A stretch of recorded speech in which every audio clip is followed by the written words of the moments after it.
नमस्कार, मी किशोर पाटील उर्फ डीजे शिवा। जळगावच्या नेहमी एक वेगवेगळ्या प्रश्नांवरती मी आवाज उचलणारा आज अशा माणसाला घेऊन आलो आपल्यासोबत भेटीला माझ्या पॉडकास्टमध्ये, ज्या ठिकाणी त्याचा चेहरा बघितल्यावर तुम्हाला नक्कीच लक्षात येईल की एक युवा नेता काय करू शकतो, त्याची दृष्टी काय आहे जळगाव शहराकडे बघण्याची, हे आज आपण जाणून घेऊया आपल्या या माध्यमातून। ज्याचं नाव संग्राम, आणि खरोखर तो संग्राम करण्यासाठी या शहराला एक वेगळ्या नजरेने बघतोय। बोलूया आज संग्राम सोबत। संग्राम आपल्या सोबत या कार्यक्रमात आलेले आहेत। संग्राम, तुम्हाला काय वाटतं, या शहराला कसं बघतायत तुम्ही आणि तुमची काय पॉझिटिव्हिटी या शहराबद्दल आहे?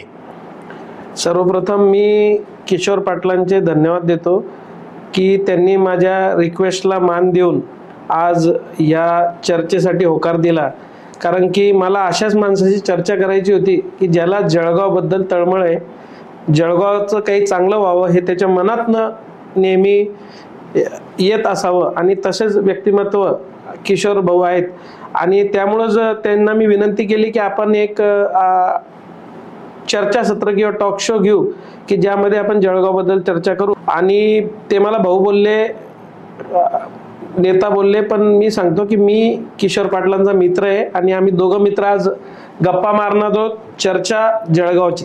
आपल्याला आपला समजणारा असा एक मित्र आपल्यासोबत आज जोडलेला आहे, आणि तो आपल्याला जळगावचं भवितव्य कसं असलं पाहिजे, की नुसते जे राजकारणात राहून राजकारण करून आपलं पोट भरून गेलेले आहेत असं नसताना आज संग्राम आपल्याला काय सांगणार आहे ते आपण या ठिकाणी बघणार आहोत।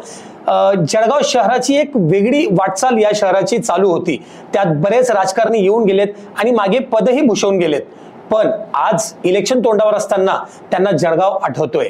जेव्हा पदावर होते तेव्हा त्यांना जळगावची कोणत्याही प्रकारची चिंता नव्हती, तेव्हा यांचे डोळ्यावर झापड्या लावलेल्या होत्या। 2022ला संग्राम माझ्यासोबत होता सर्कलच्या एका समस्येबद्दल बोलण्यासाठी, आणि आज संग्राम करण्यासाठी निघालेला आहे। तर संग्राम, तुमचं काय मत आहे की जळगाव शहरासाठी तुम्ही उमेदवार व्हावेत, हे का? हे बघा, कोणतीही गोष्ट करताना तुम्हाला एक पॉवर किंवा पद तुमच्याकडे असलं तर ती गोष्ट करणे सहज शक्य होतं। विषय हा नाही आहे की मी आमदार नसताना जळगावसाठी काही करू शकतो किंवा काय नाही करू शकत। आमदार नसतानाही भरपूर गोष्टी मी करू शकेल आणि मी करेल सुद्धा, पण जर मला एक पद भेटलं, मला जर पॉवर भेटली, तर त्या पॉवरचा योग्य दिशेने वापर करून मी ते काम जास्ती प्रभावीपणे करू शकतो असं मला वाटतं। म्हणूनच मी उमेदवारीसाठी अर्ज केलेला आहे आणि मला वाटतं की मी हे चांगल्या पद्धतीने करू शकतो। Looking at the current scenario and the current political options available in the city and the work they have done, I think की I have a good chance of doing something better than them.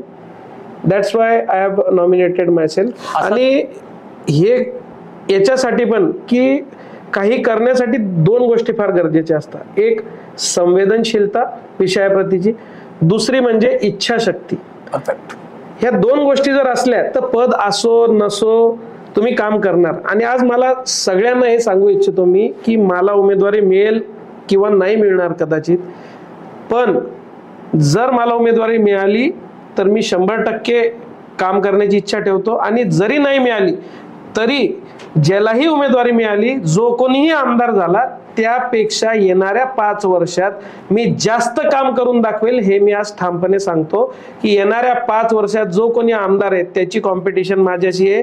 काम के बदले काम, कौन ज्यादा काम करेंगे ये public देखेंगे। असंच कॉम्पिटिशन साठी तयार राहा। अशीच एक उमेदवारी तुम्ही मागे पण घेतली होती नगरपालिकेसाठी, नगरसेवकच्या पदासाठी। टीव्ही संपूर्ण एरियात फक्त टीव्ही दिसत होता। अशा उमेदवारी करत असताना तुम्ही निवडून नाही आलेत, त्याची खंत न बाळगता तुम्ही आज या ठिकाणी आमदारकीला का उभं राहतायत? त्याचं काही ठोस कारण? 2018ची गोष्ट आहे, मी जळगावात येऊन 6 महिने जवळपास झालेले होते। मी पुण्याला होतो अगोदर। जळगावात आल्यावर जी परिस्थिती मी जळगाव सोडताना पाहिली होती 2003 साली, जवळपास त्याच प्रकारची परिस्थिती मला दिसली की आपण आल्या इथं परिस्थिती बदलली। पण चर्चा झाली मित्रांबरोबर, माझे वडील ऑलरेडी पॉलिटिक्सशी संबंधित क्षेत्रात काम करत होते, पॉलिटिकल ते एका पार्टी बरोबर काम करत होते। तर माझी पण इच्छा निर्माण झाली की सिनारिओ बदलायचे तर आपल्याला उतरावं लागेल मैदानात, कि बोल के फायदा नहीं है दोस्त, कुछ करके दिखाना है तो मैदान में उतरना पडेगा। मैदानात उतरलो, एका मोठ्या राजकीय पक्षाकडनं तिकीट मागितलं, त्यांनी तिकीट दिलं नाही, ठीक आहे, काही हरकत नाही, पण मी ठरवलेलं होतं की लढाईत उतरायचं. मी उतरलो. मी 15 दिवसात नियोजन केलं आणि चांगलं यश मला त्या ठिकाणी भेटलं हे मी सांगेल. आणि त्यानंतरही 5 वर्ष लोकांमध्ये गेलो, सामाजिक काम केले. कारण मी आज ज्या पक्षात काम करतो, राष्ट्रवादी काँग्रेस पार्टी, शरदचंद्रजी पवार, त्या पक्षांचे आमचे सर्वोच्च नेते आदरणीय पवार साहेब यांचं नेहमी म्हणणं आहे की 80% समाजकारण, 20% राजकारण करायचं. तर त्या पद्धतीनंच मी काम केलं. 80% समाजकारणच केलं. विविध सामाजिक संघटनांबरोबर काम केलं. रोटरी सारख्या इंटरनॅशनल संघटनेबरोबर मी सतत जोडलेलो असतो. मी प्रेसिडेंट पण होतो रोटरीचा. आणि त्या सर्व याच्यात काम करताना आज मला वाटतंय की मी आमदारकीला सुद्धा फेस करू शकतो किंवा मी आमदारी होऊन या शहराची प्रगती करू शकतो. हा कॉन्फिडन्स माझ्यात आलेला आहे आणि माझ्याकडे ते विजन आणि स्किल्स आहे. म्हणून मला वाटतं की मी हे उमेदवारी करावी. आणि लोक नेहमी म्हणतात की तुम्ही तर नगरसेवक पण नाही झाले, मग तुम्ही आमदारकीचा फॉर्म कसा भरता. मला त्यांना एकच सांगायचं की आत्ताच एक छान चित्रपट येऊन गेला, 10th फेल, 10वी फेल. बरोबर. त्या चित्रपटात एक 10वी फेल माणूस जर IAS होऊ शकतो, तर नगरसेवक पदाच्या इलेक्शनला पडलेला माणूस आमदार नक्कीच होऊ शकतो. खूप जोरदार उत्तर दिलेलं आहे. 10वी फेल, जरी फेल ही म्हणजे अपयश ही यशाची पहिली पायरी असते असं म्हणतात. ते प्रूव्ह करून देण्यासाठी आज आपल्यासोबत संग्राम या ठिकाणी आहेत. संग्राम आपल्याला या शहराच्या समस्यांबद्दल नेहमी आवाज उठवताना दिसत असतील, किंबहुना माझ्यासोबतही बऱ्याच व्हिडिओजमध्ये ते पण आलेले आहेत. त्यांनी शहरासाठी, शहराला वेगळ्या दृष्टिकोनातनं, एक वेगळ्या नजरेतनं बघण्यासाठी कायम प्रयत्न केलेले आहेत. आणि संग्राम आता जे काही पाऊल उचलतो आहे त्याच्यात आपल्याला त्याला सपोर्ट करायचा आहे का नाही करायचा आहे हे त्यांच्या एखाद्या वक्तव्यावरून आपल्याला ते लक्षात येईल. पण संग्राम हे सगळं का करतोय हे संग्राम कडनंच आपण जाणून घेतो आहोत या ठिकाणी. एक युवक वेगळ्या नजरेने बघतोय आपण, की जो जसं तुम्ही म्हटले की 2003ला मी इथून गेलो होतो आणि पुन्हा आलो तर मला तसंच जळगाव दिसलं. इथले जे मुलं आहेत जे बाहेर गावाला जातात, शिक्षण घेऊन त्याच ठिकाणी सेटल होतात, ते दिवाळी निमित्त किंवा काही लग्नानिमित्त कशासाठी इथे येतात, तेव्हा ते म्हणतात की यार हा खड्डा तर तसाच आहे पहिल्यासारखा. तर तुम्हालाही असं कुठे अनुभव येतात का या शहरामध्ये? हे बघा, जायचा आणि यायचा प्रवास मी पहिले सखोलमध्ये सांगतो. मी इथनं गेलो होतो शिक्षणासाठी आणि शिक्षण करून मी व्यवसायाला लागलो. नंतर काही गोष्टी, निर्णय, लग्न झालं, मला मुलगी झाली आणि तिथला जेव्हा शाळेत ॲडमिशन घ्यायची होती तेव्हा घरात चर्चा सुरू झाली की ॲडमिशन कुठं घ्यायची, कारण ते माझं परमनंट ठिकाण असणार होतं. कारण पोरं एकदा एज्युकेशन सुरू झाल्यावर आईवडिलांना थोडं स्थलांतर करणं अवघड जातं. तर मग तो निर्णय घ्यायचा होता म्हणून मी विचार केला. माझे आईवडील इथे एकटे होते जळगावमध्ये आणि मी सगळा विचार करून मग मी निर्णय घेतला की आपल्याला जळगावला परत जायचं आहे. परत जेव्हा जळगावला आलो इथं आईवडिलांकडे, माझा एकुलता एक मुलगा आहे, माझे आईवडील इथं राहतात आणि ते ॲडजस्ट करू शकले नसते पुण्याला, म्हणून मी इथं जळगावला आलो.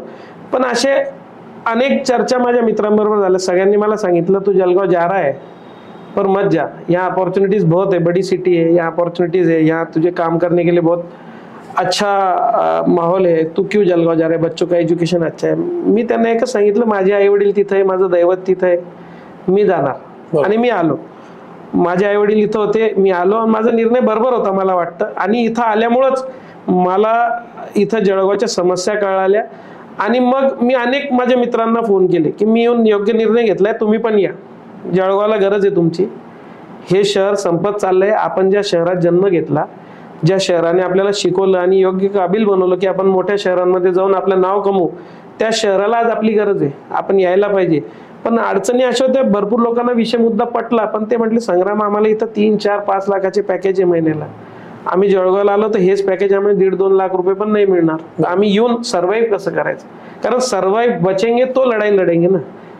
कोणतंही सैन्य उपाशीपोटी हे युद्ध नाही लढू शकत. तर त्यांची गोष्ट बरोबर होती की जेवण पोटभर भेटल्यावरच युद्ध लढू. मग इथं कसं काम करता येईल, जळगावला कसं वाढवता येईल याचे विचार सुरू झाले मनात. की असंख्य युवांना यायचंय, त्यांचे आईवडील एकटे इथं जळगावमध्ये, त्यांची इच्छा खूप आहे आईवडिलांकडे यायची आणि आईवडिलांचीही खूप इच्छा आहे की त्या मुलांचे लहान लहान मुलांबरोबर खेळायची, पण इथं संधी नाही परत यायला. हा एक गंभीर प्रश्न आहे की इथले जे वयस्कर लोक आहेत की ज्यांचे मुलं बाहेर शिकतात, त्यांना परत आणण्यासाठी ते आईवडील फोर्स करू शकत नाही आणि मुलांची इच्छा असून ते आईवडिलांकडे इथं येऊ शकत नाही. हे मागील 25-30 वर्षापासून आपण असंच बघतोय की किंबहुना त्याच्यापेक्षा जास्तही म्हणेल मी की 30 वर्षापासून या शहराची ग्रोथ ज्या ठिकाणी होती त्याच ठिकाणी थांबलेली आहे.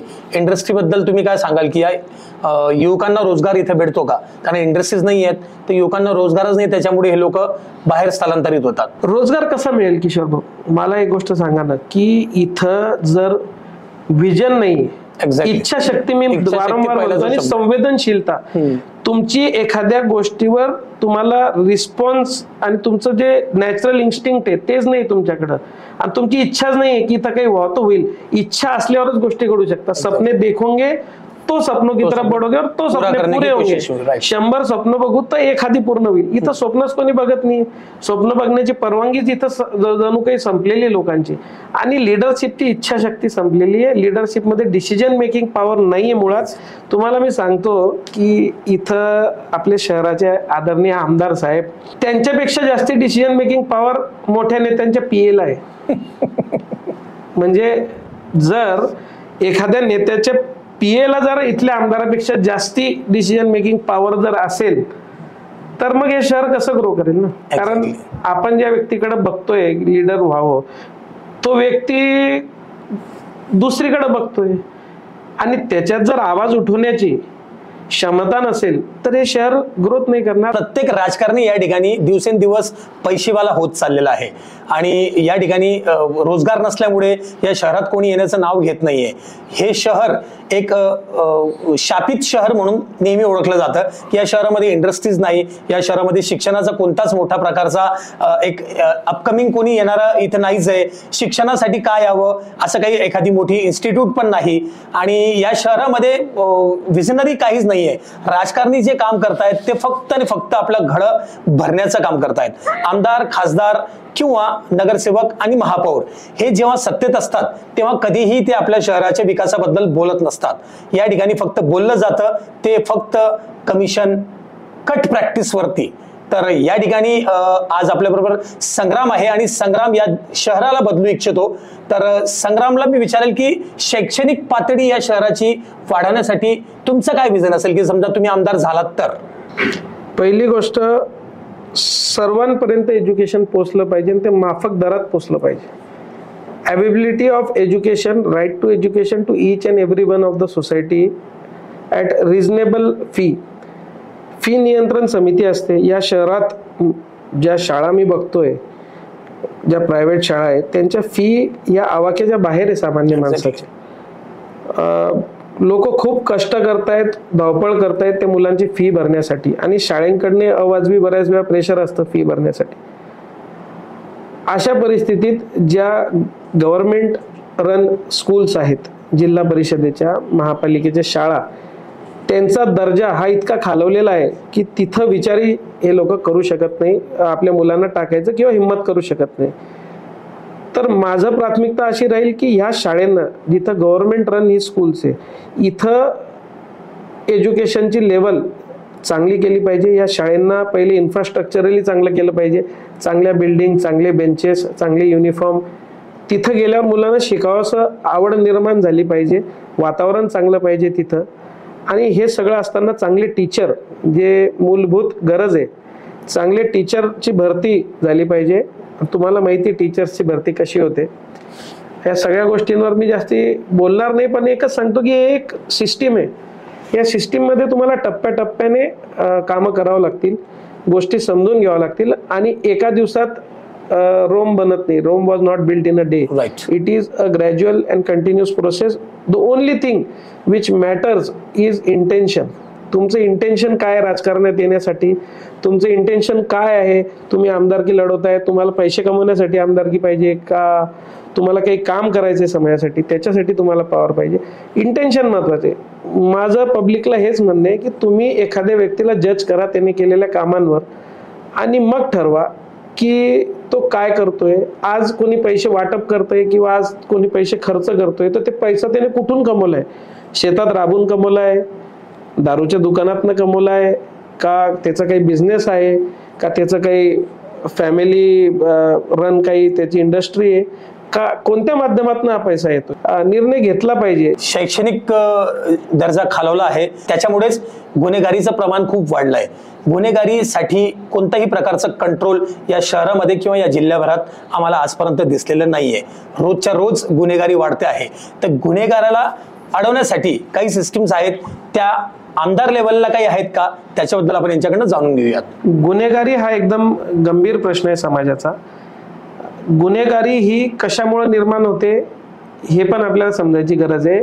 हे बेरोजगारी जी या शहरात वाढलेली आहे आणि युवकांना विरंगुळ्यासाठी ठिकाण नाही, ग्राउंड्स नाही, प्लेग्राऊंड नाही, संध्याकाळच्या वेळेस फावल्या वेळात त्यांना करायला काही गोष्टी नाही आहे, म्हणून त्यांचं लक्ष या चुकीच्या ठिकाणी जातं आणि गुन्हेगारी जगताला ते सामोरे जातात आणि हळूहळू गुन्हेगारीकडे वळतात. एक काम नंतर दुसरं काम ते करतात. दुसरी गोष्ट, जे लीडरशिप आहे तेच जर वेगळ्या वेगळ्या माध्यमातून या गोष्टीं थ्रू पैसे गमवत असेल तर गुन्हेगारी वाढणारच आहे. तुम्हाला मी सांगतो की गव्हर्नमेंट खूप योजना रन करते, पण आपल्या शहरात एक 2-3 योजना चालू आहे. मागेल त्याला सट्टा पिढी, त्यानंतर गल्ली गल्ली में दारू किंवा ठेका, अशा योजना आपल्या शहरात चालू आहे. आणि अशा योजना जर सर्रास चालू आहे तर गुन्हेगारी वाढणारच आहे ना. जर गल्ली गल्लीमध्ये दारू जर विकल्या जाते छोट्या छोट्या शेड टाकून, पन्नी दारू म्हणजे 5 रुपयात दारू ती भेटते आणि ती दारू पिऊन किती लोकांचे शरीर खराब होत आहे, किती लोकांचे जीव धोक्यात आहे, याची पर्वा न करता जर सर्रास ही दारू विकली जाते, जर सट्टे आणि पत्त्याचे क्लब सर्रास या शहरामध्ये सुरू आहे, त्याचबरोबर अत्यंत गंभीर गोष्ट म्हणजे ड्रग्ज हे जळगाव शहरात अवेलेबल आहे. जे लोक ड्रग्ज सेवन करतात त्यांच्यापर्यंत हे ड्रग्ज पोहोचत आहे, तर गुन्हेगारी वाढणारच आहे. आणि ह्या सगळ्या गोष्टीला सामोरे जात असताना हॉटेलींमध्ये गोळीबार, हॉटेलींमध्ये मर्डर, रस्त्यावर मारहाण आणि असं एकदम भीतीदायक वातावरण या शहरामध्ये उत्पन्न होतंय. आणि हे सगळं होत असताना इथला युवा दुसऱ्या ठिकाणी स्थलांतर झालेला आहे आपल्या पोटापाण्यासाठी, कारण युवाच आवाज उचलतो. क्रांती ही युवा घडवू शकतो. तर युवा या शहरात अवेलेबल नाही मोठ्या प्रमाणात, आणि जे लोक आहेत त्यांचे आई वडील ते एकटे, ते आवाज उचलू शकत नाही, ते घाबरलेल्या परिस्थितीत आहे. तर हे सगळं जे आहे हे पण आपण लक्षात घेतलं पाहिजे. This all goes with the leadership. Leadership अशी पाहिजे की ज्याला या गोष्टींपासनं काही एक उत्पन्नाचं त्याचं मानसिकता नको, त्याला खरंच या शहराला बदलण्याची त्याची इच्छाशक्ती पाहिजे. तर ह्या गोष्टी पण बंद व्हायला काही वेळ लागणार नाही, कारण पोलिसांचं काम आहे हे सगळं थांबवण्याचं. आणि जर पोलिसांवर जर वचक इथल्या आमदाराचा नाही तर मग तो आमदार नाही माझ्या मते. एक्झॅक्टली. गुन्हेगारी हा विषय खूप महत्वाचा आहे आणि या ठिकाणी गुन्हेगारीच्याच पुढचं जे पाऊल उचललं जातं ते शहराला एक वेगळं बनवण्यासाठी ते असतं लँड. आणि एक चांगल्या जागा लोकांना अवेलेबल झाल्या रास्त दरात तर चांगले घरं, चांगले डिझाईन या ठिकाणी अवेलेबल होऊ शकतात. परंतु लँड माफिया हा पण एक खूप मोठा विषय या शहराशी निगडीत आहे. या शहरामधले लँड माफियांबद्दल तुम्ही काय सांगाल? लँड माफिया हा प्रत्येक शहरामध्ये असतो. जळगाव शहराचं एक विशेष गोष्ट सांगतो, इथले जमिनीचे रेट्स खूप हाय आहे कम्पेअर्ड, किंबहुना पुण्यापेक्षाही जास्त आहेत. हा, पुणे आणि मुंबईच्या लेवलला आहे. Compared to the population of the city, पुण्याला जे आहे लोकसंख्या जळगावच्या कितीतरी पट जास्ती आहे. जळगावमध्ये लोकसंख्या कमी आहे पण इन्व्हेस्टमेंट कॉस्ट तेवढीच आहे. म्हणजे अपॉर्च्युनिटी कॉस्ट ही जळगावमध्ये खूप हायर आहे कम्पेअर्ड टू पुणे आणि मुंबई. त्यामुळे इथं नवीन रोजगार येत नाहीये, कारण इथले जमिनीचे रेट्स एका पर्टिक्युलर सर्कलमुळे वाढलेले. लँड होल्डिंग कॅपॅसिटी, आता कांदा जर कोणी स्टॉक करून ठेवला तर कांद्याचे रेट वाढतात. Same goes with the land. त्यांनी ह्या जमिनी वर्षानुवर्षापासून स्टॉक करून ठेवलेले आहे.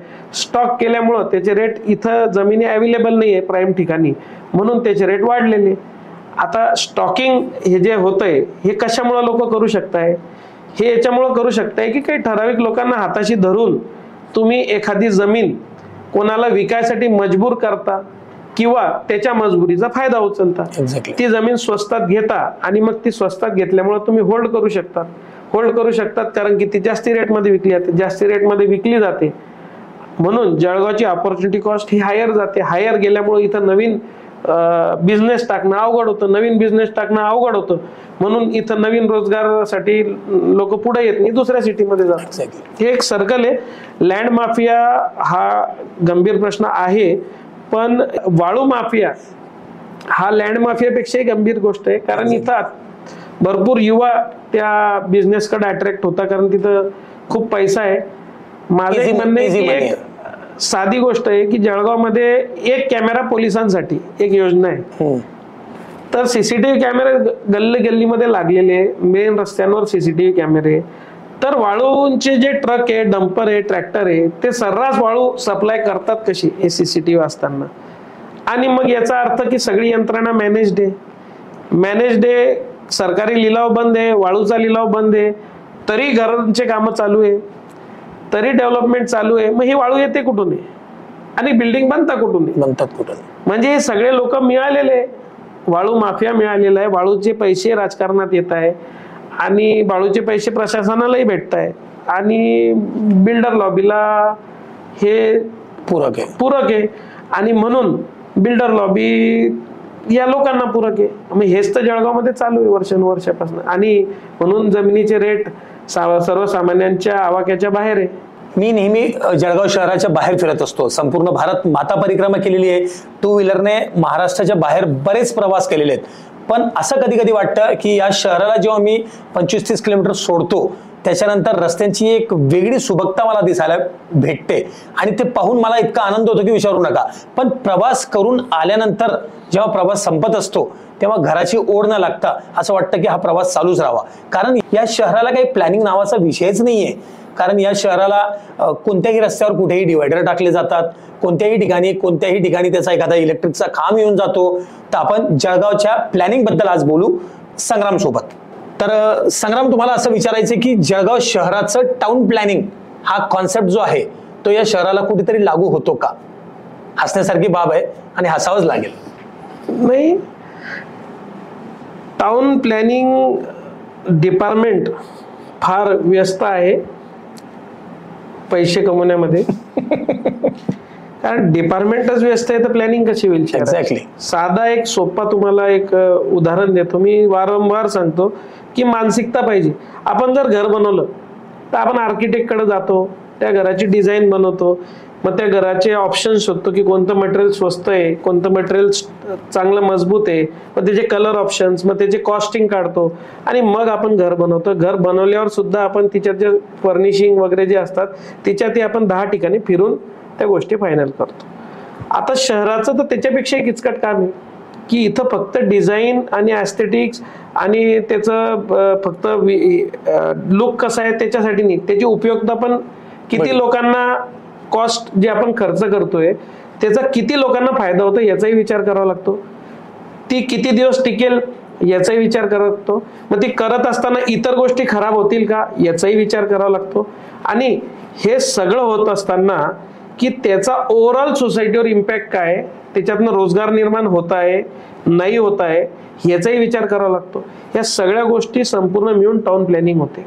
आता एक उदाहरण सांगतो तुम्हाला. आपल्याला जळगावमध्ये जॉगिंग ट्रॅक हा कन्सेप्ट तुम्ही बघत असाल की पेवर ब्लॉक बसून जॉगिंग ट्रॅक तयार होतात. मला ह्या भारतात हे फक्त जळगावातच घडू शकतात. माझं एक म्हणणं आहे की जर जॉगिंग ट्रॅक मध्ये पेवर ब्लॉक सिमेंटचे कोण बसवतो? जॉगिंग ट्रॅकवर लाल मातीचं ट्रॅक तयार होतो की ज्याच्यावर लोक चालू शकतात. सिमेंटचे ट्रॅक उभे करून तिच्यावर लोकांना चालायला लावून त्यांचे गुडघेच खराब होणार आहे आणि मग ते गुडघे खराब होऊन ते डॉक्टरकडे जातील, परत खर्च वाढणार आहे. याच पद्धतीने की जर विचारपूर्वक केला तर कमी खर्चात लाल मातीचे ट्रॅक असंख्य ठिकाणी निर्माण होऊ शकतात. तिच्यावर मुलं खेळू शकतात, तिच्यावर पडलं तरी लागणार नाही. हे सिमेंटचे ट्रॅक तयार करताय जळगावमध्ये, विचार सुद्धा करत नाही की याचं लॉंग टाइम म्हणजे मोठ्या लॉंग रन मध्ये याची इम्पॅक्ट काय होतील, खर्च किती होईल. दुसरी गोष्ट की रस्ते आता बनले, भुयारी गटरीचं त्यांनी तिच्यात नियोजन केलं नाही. आता म्हणता की रस्ते परत खोदून परत खर्च लावू. तर हे जे आहे हे दिस शोज की the leadership over here is not capable of handling the things. They are not thinking about the future. आणि जो तुमच्या भविष्याबद्दल विचार करत नाही त्याला अधिकारच नाही तुमचं नेतृत्व करण्याचं, माझं हे ठाम मत आहे. आणि टाउन प्लॅनिंग मध्ये असंख्य गोष्टी आहेत की इथं टाउन प्लॅन करत असताना ग्राउंडचं नियोजन कसं राहिलं पाहिजे, ओपन स्पेसेस जे अलॉटेड आहे तिथं डेव्हलपमेंट होत आहे का नाही होत आहे, कशा प्रकारचे डेव्हलपमेंट होत आहे. त्याचप्रमाणे की इथं टाउन प्लॅनिंग मध्ये तुमचे ओपन स्पेसेसचा वापर हा जो आहे हा सोसायटी बिल्डिंग साठी होत आहे का, म्हणजे तिथं तुम्हाला लाफ्टर क्लब साठी तुम्हाला द्यायला पाहिजे, काही एनजीओजला दिलं पाहिजे, काही सामाजिक संस्थांना ते दिलं पाहिजे, काही मंदिरांना किंवा धार्मिक स्थळांना ते दिलं पाहिजे, असं त्याचं कॅटेगरायझेशन झालं पाहिजे. एकाच पद्धतीचे ओपन स्पेसेस, आणि मग ओपन स्पेस म्हटले की त्याला कंपाऊंड मारून देणे, त्याला तार फेन्सिंग करून देणे, तिथं एक सिमेंटचं जॉगिंग ट्रॅक टाकून दिले, 4 बेंच आमदार खासदाराच्या नावाने टाकत झालं ओपन स्पेसचं डेव्हलपमेंट. एवढे संकुचित वृत्तीने जर काम होत असेल, ओपन स्पेसचं डेव्हलपमेंट होत असेल, याचाही विचार नाही की त्या भागात त्या गोष्टीची गरज आहे का नाहीये, त्याचा वापर तिथल्या लोकांना विचारलं पाहिजे की तुम्हाला काय लागतंय या एरियामध्ये, मग तिथल्या लोकांना सोबत घेऊन तिथलं ओपन स्पेस अलॉट केलं पाहिजे. हे गोष्ट होत नसतील तर मग काय फायदा. बिल्डिंग मध्ये बसून कोणी जर फायलींवर तिथं वर्षानुवर्ष सही करतंय आणि जी गोष्ट जिथं गरज नाही ती गोष्ट खर्च करते, तर शहर डेव्हलप कसं होईल. एक कधी काळी आपण एक विजनरी एक स्टेप घेतला होता आपल्या इथल्या एका नेत्यांनी, 17 मजले बिल्डिंग जळगावमध्ये निर्माण झाली. पूर्ण महाराष्ट्रात चर्चा झाली की जळगावला 17 मजले 17 मजले 17 मजले, मुंबई पुण्यानंतर जळगावला 17 मजले. एक अभिमानाची बाब होती. पण त्या 17 मजलेला तुम्ही जा, असं वाटतं की काय काम चालू आहे 17 मजलेला. तिथल्या लिफ्ट मेंटेन करण्याची सुद्धा या लोकांची मानसिकता नाहीये. कितीदार तरी त्या लिफ्ट बद्दलच्या बातम्या आल्या की लिफ्ट मेंटेन होत नाही. बिल्डिंग बनवणे सोडा, यांच्याकडनं मेंटेन होत नाही जे बनवले नाही. जे शहर निर्माण झालं ते शहर सांभाळू शकत नाही, नवीन निर्माण करण्याचं तर दुसरंच गोष्ट आहे. तर अशा लोकांना कालबाह्य केलं पाहिजे, अशा लोकांना बदललं पाहिजे, ठाम मत आहे माझं. आणि युवकांना संधी दिली पाहिजे, नवीन विचारांना संधी दिली पाहिजे, ज्यांच्यामध्ये संवेदनशीलता आहे, ज्यांच्यामध्ये काहीतरी करण्याची इच्छा आहे, या शहराला बनवण्याची इच्छा, अशा लोकांना समोर आणलं पाहिजे. आणि तज्ञ लोकांना सोबत घेऊनच टाउन प्लॅनिंग केली पाहिजे. त्या बॉडीवर आमदारा खासदाराच्या लागेबंद असलेले लोक ऍडवायझरीवर घेतात, अशा लोकांना ऍडवायझरीवर पण घेतलं नाही पाहिजे. असे पण उदाहरणं आहे जळगावमध्ये. तर तिथं तज्ञ लोक ऍडवायझरी बोर्डवर घेतले पाहिजे, त्या लोकांच्या कमिटीने ते निर्णय घेतले पाहिजे आणि त्यांनी दिलेल्या सजेशन्सवर चर्चा करून, शहरातल्या लोकांचा विचार करून, त्यांच्याशी चर्चा करून आणि मगच हे निर्णय घेतले पाहिजे, लॉंग टर्म विजन ठेवून की याच्यात काय निर्माण या शहरासाठी होऊ शकतं, आणि तसे निर्णय घेतले पाहिजे. आज या शहराला जे चुकीचे निर्णय ते सगळ्यात पहिले बदलले पाहिजे माझ्या हिशोबाने, की जे चुकीचे झाले. सगळ्यात उत्तम उदाहरण ते आरटीओ रोटरी सर्कल, रोटरी म्हणजे गोल गोल असलेलं आकाशवाणी चौकातलं सर्कल, त्याचा माप आणि त्याची साईज तुम्ही बघा, त्याची उपयुक्तता बघा, त्याच्यावर झालेला खर्च बघा, त्याच्यामुळे होणाऱ्या लोकांना त्रास बघा. त्या सर्कलला इतक्या लोकांनी निवेदनं दिले, आम्ही पण दिलेले की ते सर्कल काढा, पण त्या सर्कल बद्दल कोणीच काही गंभीरतेने विचार करत नाही. रोज असंख्य लोकांना त्रास होतो. त्याच्या अगोदरचं जे ट्रॅफिक होतं ते कितीतरी सुरळीत होतं. त्याच्या अगोदर लोकांना विचारा तुम्ही जाऊन की तिथं त्यांना पहिलेच चांगलं होतं का सर्कल झाल्यावर आता चांगलं आहे, तर लोक तुम्हाला सांगतीलच की काय विषय. आणि जर ते गोष्ट केलेली लोकांच्या फायद्याचीच नाहीये तर मग त्या गोष्टीचा फायदा काय, आणि त्याला डेव्हलपमेंट कसं म्हणणार तुम्ही. तर अशा गोष्टींना पहिले काढलं पाहिजे. आणि समांतर रस्ते जे हायवेला लागून निर्माण होण्यासाठी अनेक आंदोलनं झाली, अनेक निवेदनं झाली, अनेक नेते त्या चळवळीतनं तयार झाले. त्या नेत्यांचं आता राजकारण म्हणजे त्यांच्या पीकला जाऊन आता कुठंतरी ते उतरतीला लागायला आलेलं आहे. अशा लोकांचं राजकारण संपत आलं तरी ते समांतर रस्ते होत नाही. म्हणजे मोठा गॅप गेला, मोठा एक डिकेड गेलेला आहे की लोकांचे राजकारण सुरू होऊन आता ते संपत आले तरी ते गोष्ट अजून मार्गे लागत नाही. म्हणजे समांतर रस्ते होत नाही. याच्यात कितीक तरी लोकांचा बळी गेलेला आहे त्या हायवेने जात असताना. कारण समांतर रस्त्याने 2 व्हीलर पण त्याच हायवेवर, ट्रक पण त्याच हायवेवर, 4 व्हीलर पण त्याच हायवेवर. साधी एक गोष्ट आहे की साईड पट्ट्या ज्या आहेत हायवेला लागून त्याचा आणि रोडचा जो गॅप आहे तो इतका वाढलेला आहे काही ठिकाणी की टू व्हीलर वर आणि खाली जाताना जर पडली तर सरळ मागून येणारी ट्रक जीव घेऊन जाते त्या व्यक्तीचा. आणि असे असंख्य उदाहरणं आपल्याला बघितलेले. त्या हायवेची साईज आणि त्याचं क्वालिटी आणि ते खड्डे गंभीर प्रश्न आहे, पण याच्याकडे बघण्याचा दृष्टिकोन परत ह्या लोकांचा नाहीये. हे गांभीर्यपूर्वक या गोष्टी घेत नाही. हे फक्त मलिदा जिथं भेटेल त्याच ठिकाणी लक्ष देतात की जिथं वरच्यावर त्यांना सहजरित्या पैसे भेटून जाईल, कोणाचं लक्ष नाहीये अशाच ठिकाणी ते काम करतात आणि त्याच्याकडे त्यांचं जास्ती लक्ष आहे. हायवे सारख्या ठिकाणी ज्याचं संपूर्ण गावाचं लक्ष आहे तिथं ते काम करणार नाही, कारण की तिच्यात त्यांना मलिदा खाता येणार. त्यामुळे ते काम कोणीच करायला तयार नाही किंवा ते टेंडर कोणीच काढायला तयार नाही. आणि जे टेंडर यांनी काढलेले हायवे बनवण्याचे त्या टेंडरमध्ये रिपेअरिंग पण आहे, पण त्या ठेकेदाराकडनं रिपेअरिंग पण लोक करून घेऊ शकत नाही, कारण ठेकेदारांनी त्यांना खूप पैसे दिलेले ना. हे कसं काय त्या ठेकेदाराला धरतील. आणि अधिकारी मॅनेज आहे, सगळे राजकीय लोक मॅनेज आहे याच्यामध्ये. तर जळगावची प्रगती ओव्हरऑल होत नाहीये.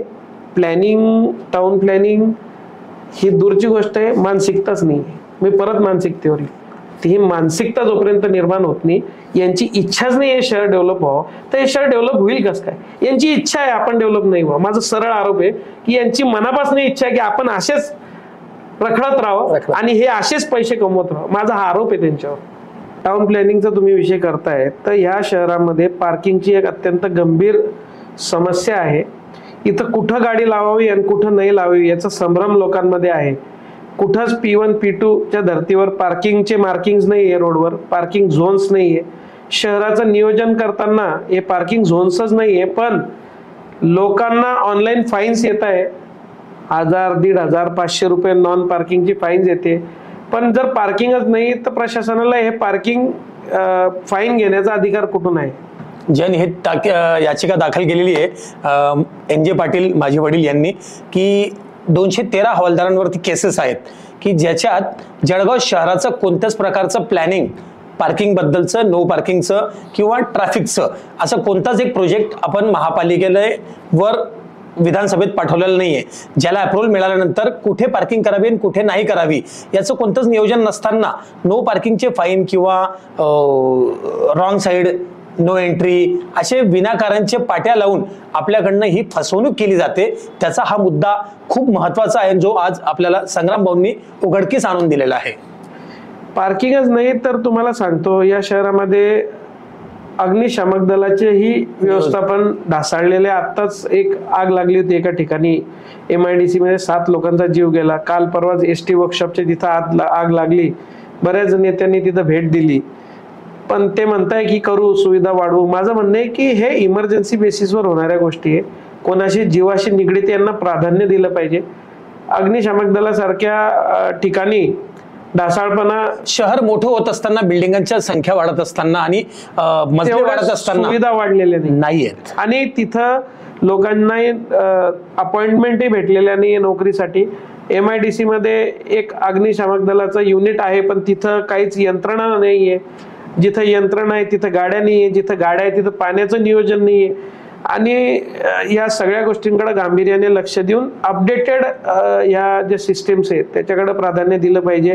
हे पण टाउन प्लॅनिंग मध्ये येतं. त्याचबरोबरीने या शहरामध्ये स्पोर्ट्स इन्फ्रास्ट्रक्चर डेव्हलप झालं पाहिजे प्लॅनिंग मध्ये. लोकांना खेळण्यासाठी किंवा तुमचे सराव करण्यासाठी जे कॉम्प्लेक्स बांधलेले आहे तिथं त्यांना ऍक्सेस भेटला पाहिजे, तिथं ग्राउंड भेटले पाहिजे. टाउन प्लॅनिंग मध्ये अशा गोष्टी आहेत. त्याचबरोबर तुम्ही बघाल की आपल्याकडं ट्रॅव्हल्स भरपूर प्रमाणात आहे. बरोबर आहे. या ट्रॅव्हल्स कुठं उभ्या राहिल्या पाहिजे, कुठं नाही उभं राहिलं पाहिजे याचं नियोजन पाहिजे. पार्किंग यार्ड कुठे असला पाहिजे, पार्किंग यार्ड ट्रॅव्हल्सचं नाहीये अजून या शहरामध्ये. त्याचबरोबर टाउन प्लॅनिंग मध्ये तुम्ही बघाल की तुमच्या हॉकर्सचा एक मोठा विषय आहे शहरामध्ये की अतिक्रमण आणि हॉकर्स भरपूर प्रमाणात तुम्हाला जळगावमध्ये ठेले आणि गाड्या भरपूर प्रमाणात दिसतील. भाजीपाला कुठं विकला जाईल याचं नियोजन नाहीये. रस्त्यांवरच भाजीपाला मार्केट आहेत, रस्त्यांवरच हे हॉकर्स आहेत. यांना एक सेपरेट नियोजित जागा अलॉट केलेली नाही किंवा जी जागा अलॉट केलेली आहे तिथं हे लोक व्यवसाय करत नाही. तर याच्याबद्दल गांभीर्याने बघितलं पाहिजे. त्यानंतर लास्ट मला आठवतं की एक व्यावसायिक संकुल भरपूर दशकां अगोदर जळगावमध्ये तयार झालेला आहे की ज्याला तुम्ही शॉपिंग कॉम्प्लेक्स मोठं म्हणाल, जसं फुले मार्केट आहे, जसं गोलानी मार्केट आहे. तर काहीतरी विजन ठेवून या गोष्टी बनवल्या गेल्या. त्याच्यानंतर बराच काळ झालाय की अशा गोष्टी मेंटेन सुद्धा होत नाही. बनवायचं तर दूरची गोष्ट आहे की या गोष्टी मेंटेन होत नाहीये आणि तिथं सुविधा ज्या आहेत त्या अत्यंत खालच्या लेवलवर सुविधा आहे. शौचालयाची तिथं व्यवस्था बरोबर नाही. हे जे संकुल आपले बांधलेले तिथं त्याचं रिनोव्हेशन वर्षानुवर्षापासून झालेलं नाहीये शौचालयांचं. तिथं फार अवघड परिस्थिती बिझनेस करायसाठी लोकांची. एक आर्यापारची भूमिका कुठंतरी पाहिजे लिडरशिप मध्ये की एक तो करेंगे तो इस पार नाही तो उस पार, काहीतरी लिडरशिप स्ट्रॉंग असल्यामुळे या सगळ्या गोष्टी क्लिअर विजन पाहिजे. एक्झॅक्टली. काहीतरी विरोध घेण्याची काही धमक पाहिजे किंवा काहीतरी पूरक असण्याची तरी धमक पाहिजे. काहीतरी निर्णय झाला पाहिजे, त्याला रेंगाळत ठेवायचं, डिसिजन ठेवायचं नाही. याची नाराजी होईल, त्याची नाराजी होईल, याचं हित त्याचं हित, हे सगळं जोपासता कुठंतरी डिसिजन मेकिंग रेंगाळलेली या शहरामध्ये. डिसिजन हे घेण्याचं नेतृत्व या शहराला पाहिजे. Decision is never wrong, it is the efforts और the work which is taken on the decision that makes it right or wrong. तर 500 रुपये फुली घेणार आणि ते आपल्याला काय देणार याच्यापेक्षा आपल्याला संग्राम काय देणार त्यांच्या जबानी ऐकून घेऊयात आपण आज की तुम्हाला काय वाटतं की या शहराला मी काय वेगळं देऊ शकतो. सगळ्यात पहिले तर मी हे सांगतो की मी या शहराला खरंच चांगलं सुंदर प्रगत बनवण्यासाठी काम करू इच्छितो. त्यासाठी इथून जे बाहेर युवा गेलेले त्यांना परत येण्यासाठी इथं संधी उपलब्ध मला करून द्यायच्या वेगवेगळ्या. जबरदस्त. त्या रोजगाराच्या असो किंवा इतर कोणत्याही गोष्टीच्या, त्यांना हे शहर हवंसं पुन्हा वाटावं म्हणून या शहराला पुन्हा एकदा सुशोभित करण्याची माझी इच्छा आहे. रोजगाराची संधी म्हटली तर फक्त नोकऱ्याच नाही तर इतर कलागुणांना त्यांच्या वाव भेटावे याच्यासाठी पण एक इकोसिस्टीम माझी उभारण्याची इच्छा आहे. जसं खानदेशी फिल्म इंडस्ट्री इथं डेव्हलप होऊ शकते का, इथं जे लोकांमध्ये टॅलेंट आहे स्पोर्ट्सचा त्याच्यासाठी आपण इथं काही मोठ्या प्रमाणात क्रांती घडू शकतो का की जळगाव जलंधर सारखं स्पोर्ट्सचं शहर तयार होईल की इथून ऑलिम्पिक्ससाठी पण लोक ट्रेनिंगसाठी या शहरामध्ये राहायला येतील. इथं तसे इन्फ्रास्ट्रक्चर डेव्हलप होऊ शकतं का, एक इकोसिस्टम एक इंडस्ट्री इथं डेव्हलप होऊ शकतात, त्याचा माझा प्रयत्न राहील. त्यानंतर इथं शिक्षणासाठी नवीन युनिव्हर्सिटीज किंवा नवीन कॉलेजेस या शहरामध्ये आपण आणू शकतो का की जेणेकरून युथ या शहरामध्ये येईल, हे शहर पुन्हा एकदा एक युथफुलनेसकडे जाईल आणि ते मुलं इथं शिक्षणात आल्यावर त्यांच्याशी निगडित व्यवसाय इथं डेव्हलप होतील अशी माझी मानसिकता आहे. त्यानंतर आपण इन्फ्रास्ट्रक्चरच्या गोष्टी करू तर इथं शॉपिंग मॉल्स चांगले कसे निर्माण होऊ शकतात त्याच्यासाठी आपण फॅसिलिटेटर म्हणून काम करू शकतो. कारण हे ज्या गोष्टी आहेत या तयार होण्यासाठी अनेक गोष्टी जुळून याव्या लागतात, अनेक तिच्यात पैलू असतात. ते सगळे पैलू जोडायचं काम एका लिडरचं असतं. त्याचबरोबर इन्फ्रास्ट्रक्चर डेव्हलपमेंट टुरिझम क्षेत्रात हे शहर भरारी घेऊ शकतात का. इथं आजच्या तारखेला एकही 5 स्टार हॉटेल नाही. तर माझा हा प्रयत्न राहील की येणाऱ्या 5 वर्षात तरी तिथं एक 5 स्टार हॉटेलचं निर्माण होऊन इथं रोजगाराच्या त्या क्षेत्रातही संधी उपलब्ध होतील. 5 स्टार हॉटेल्स डेव्हलप झाल्यावर तिथं राहणारे जे लोक असतात ते बट ऑब्विसली एक मोठ्या लेवलवर काम करणारे लोक असतात ते या शहरात येतील. ते या शहरात आले तर ते या शहरात नवीन गोष्टी बघतील, नवीन गोष्टी करायचा प्रयत्न करतील. ऑटोमॅटिक चालना तिच्यातनं या शहराला भेटेल. त्याच पद्धतीने या ठिकाणी तुम्ही बघाल की आपलं जे हायवे कनेक्टिव्हिटी या शहराची ती मागे काही वर्षांपासून कमी झालेली आहे, तर ती कशी वाढवता येईल. आपला समृद्धी हायवे जो गेलेला आहे त्या हायवेला कनेक्ट होणारा रस्ता बऱ्याच दिवसांपासून रेंगाळलेला आहे, तो पूर्ण व्हावा. त्याचबरोबर ग्रीनफील्ड हायवेचा आत्ताच हल्ली काही व्यावसायिक लोकांनी निवेदनं दिले नितीनजी गडकरींना तर अत्यंत सुंदर कन्सेप्ट आहे की तो पुण्यापासून संभाजीनगर, छत्रपती संभाजीनगर पर्यंत येणारा जो हायवे आहे त्याला एक्सटेंड करून तो ग्रीनफील्ड हायवे जळगाव पर्यंत यावा. त्याचबरोबर जळगावच्या इतर ठिकाणांना जो कनेक्टिव्हिटी आहे हायवेची त्याला आपल्याला वाढवण्यावर भर द्यावा लागेल. रेल्वे लाईन्सचं जे नवीन जळगाव जालना रेल्वे लाईन आहे ती लवकरात लवकर कशी पूर्ण होईल याच्याकडे प्राधान्य द्यावं लागेल. त्या रेल्वे लाईनवर रोरोपोर्ट होऊ शकतो का? रोरोपोर्ट हा संकल्पना पण बऱ्याच दिवसापासून रेंगाळलेली आहे. ती त्याचे बरेच सर्वे झाल्यानंतरही ते होऊ शकलेलं नाही. त्याने बिझनेसला मोठी चालना भेटेल. ते आपण करू शकतो या शहरामध्ये. तर मी शेवटचं एकच सांगेल, सर्व जळगावकरांना माझी नम्र विनंती की मला त्यांनी एक संधी द्यावी या शहराला परत प्रगतीपथावर आणण्याची. कारण माझी मनापासून इच्छा आहे की हे शहर पुढे जावं आणि हे शहर पुढे जर गेलं तर त्याचा श्रेय माझा नसून आपल्या सर्वांचा असेल. आणि जर भविष्यात माझ्याकडनं काही चुका घडल्या तर त्या चुका ह्या मी सर्वात पहिले ऍक्सेप्ट करेल. चूक झाली तर माझी, कारण एक लीडर तोच असतो जो चुकांच्या स्वतःवर घेतो आणि जे श्रेय ते इतरांना देतो. तर श्रेय हे नेहमी तुमचं असेल, चुका ह्या नेहमी माझ्या असतील आणि हे शहर आपण सगळे मिळून पुढे नेऊ. माझी पुन्हा एकदा आपल्याला विनंती की मला संधी द्यावी. धन्यवाद. आजच्या आपल्या गप्पा झाल्या संग्राम सोबत आणि संग्राम खरोखर एक संग्राम घडवणारा या शहरामध्ये जर तो आमदार झाला तर एक मित्रच असला पाहिजे जो कायम आपल्याला कामाला येतो. कोणताच भाऊ, दादा, मामा कधीही कोणाच्या कामी आलेले नाही आहेत. म्हणून नाते गोते सोडा आणि एका मित्राला खरोखर आमदार बनवण्याचा प्रयत्न करा. तर आता वेळ आली आहे मानसिकता बदलवण्याची. जर आपली स्वतःची मानसिकता बदलवायची असेल तर एक युवा नेता, एक कणखर नेता, एक संग्राम युद्ध करणारा नेता या शहराला हवा असेल तर आपली मानसिकता पण बदलली गेली पाहिजे. प्रत्येकाने एक मानसिकतेवर, आपल्या स्वतःच्या मानसिकतेवर आपण विचार करावा आणि या शहराला बदलवण्यासाठी 100% प्रयत्न करावे. येणाऱ्या इलेक्शनमध्ये आपल्याला खरोखर भरघोस यश मिळो हीच प्रभूचरणी इच्छा. जय हिंद, जय भारत. जय हिंद.